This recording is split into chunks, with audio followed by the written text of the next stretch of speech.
So I had zeroed the rifle at 1,000 yards, and if I was shooting at what I estimated it to be 800 yards, it was like 4.5 or 5 feet above the point of impact, where the line of sight and the line of the bullet traveling in a large arc is going to hit.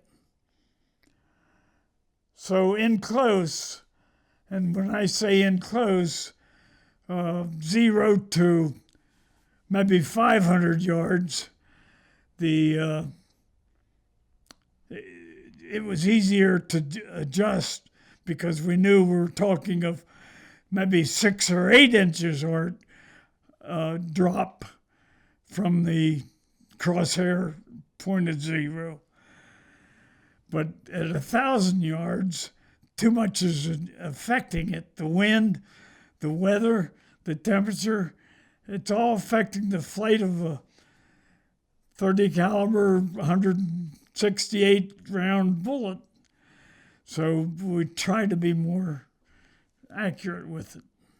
But when you actually did get into combat, what would you say was the average range that you fired the sniper rifle at? Well, the first one, the one I started telling about a while ago, was my first action on the line, and I got the guy that I wanted to get from a quiet, hidden spot in the weeds at about what I thought to be 70 or 75 yards. So it was a short shot. And I remember it so well because I had time to watch him coming up another path, and he'd cross my line of sight or opening area after a little while climbing the hill. He was coming up a steep hill. And I thought about that, and I thought, well, I know I'm zeroed for 500 yards or 1,000 yards, and at 500 yards, I know about what to expect. But now I'm down to 70 or 80 yards, and I got to picture what this trajectory is going to look like. So I thought, well, I know his heart's going to be on his left side. He's coming from my left. So he's going to be on the far side of his body to a really lethal shot, a really quick shot. So the vertical drop from my rifle bore to his location is probably going to be 6 or 7 inches, knowing what the curve looks like in side view. So that's all I had to go by. So I laid there on my belly in the grass with the rifle loaded with one round, and of course no safety off yet, safe still on.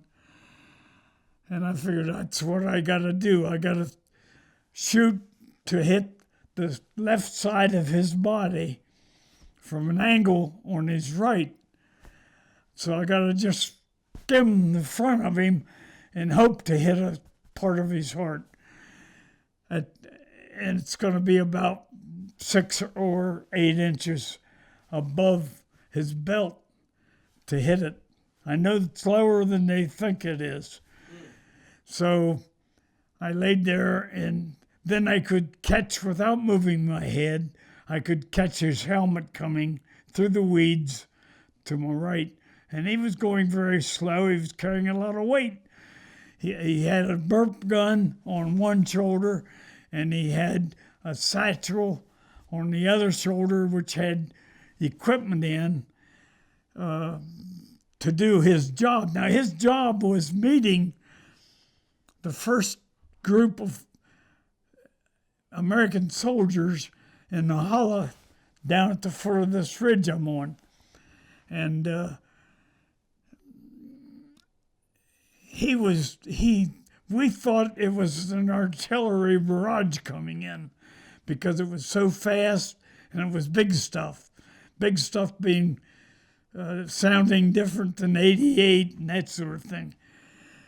So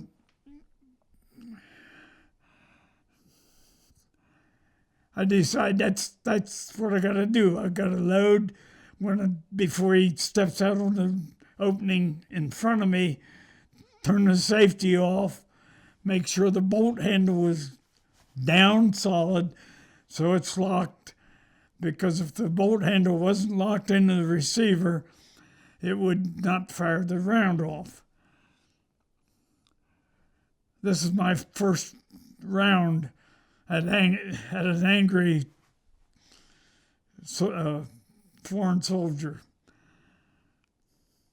So I got it up on my elbows slowly, where I could see through the sight, see the crosshairs, and I thought, now when he comes into view, I gotta be ready with a moment's notice to squeeze and hit that spot that I'd like to hit. But the chances are I won't hit it. It's still a crosshair on a man-sized target at, say, 75 yards or even 90. I don't know for sure, but that's looking through the weeds and guessing. We didn't have rangefinders. We had to learn range estimation the old way, which is by spending a lot of time in the field doing just that at silhouette targets that are all the size of normal soldiers. He kept coming slowly, 1 foot ahead of another, and he'd stop and breathe a little bit. I knew he was puffing. I could see the burp gun real good. I thought, boy, that's one that won't rattle off a lot of rounds here in a minute, because the rest of F Company was still behind me, but they were coming up the road that would put them just on my right. But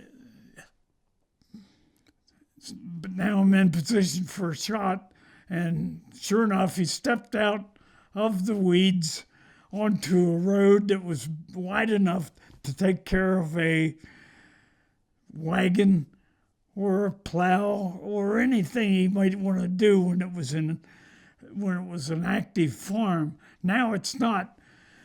Farm activity had almost come to a halt in that part of Europe. People planted by night or when they could do that and get by with it without being shot. He stepped out into the opening, and on his second step, if he stepped out with his right foot, on his second or left step, I was squeezing the trigger, and it went off just right. And when it did, you never see what's through the scope, because the recoil has thrown the barrel or muzzle of the rifle in the air. So you sort of move your head to the right or left where you're out of the scope, which is a small circle. And I did that, and when I did, he had already hit the ground, and I couldn't believe it. So I went back to the scope and looked, and sure enough, right where he walked out was a big pile of a coat and jacket and satchel over his shoulder and things that he had on. He had a black helmet laying there beside him. And I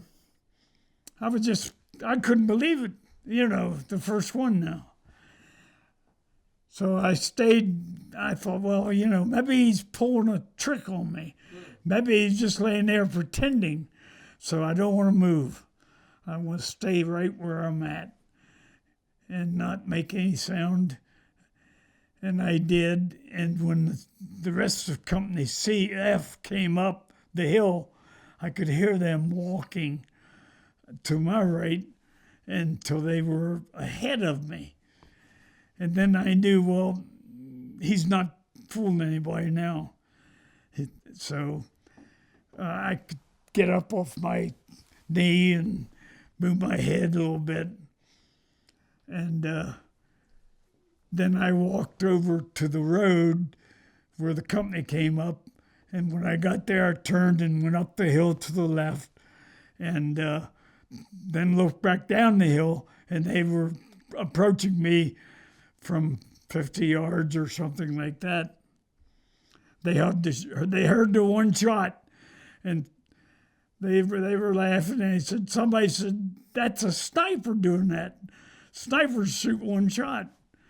And, so they came up, and several of them went down to look the corpse of the guy I shot, and sure enough, he had a submachine gun, what we called the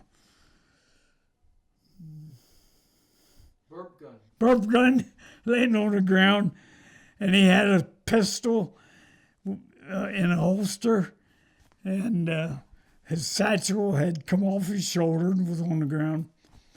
So a few of them got souvenirs, and they came back up and joined us on the road. And then we all went up together. At that time, I found out I had blood coming out of my ankle because I'd been hit by mortar shrapnel just before that. I knew I was hit because it hurt a little. But the piece that was in me was cast iron. It was a cube about a half or 3/4 of an inch on all sides. So it came spinning through the air and went in and lodged in my ankle bone, or in my ankle behind the bone.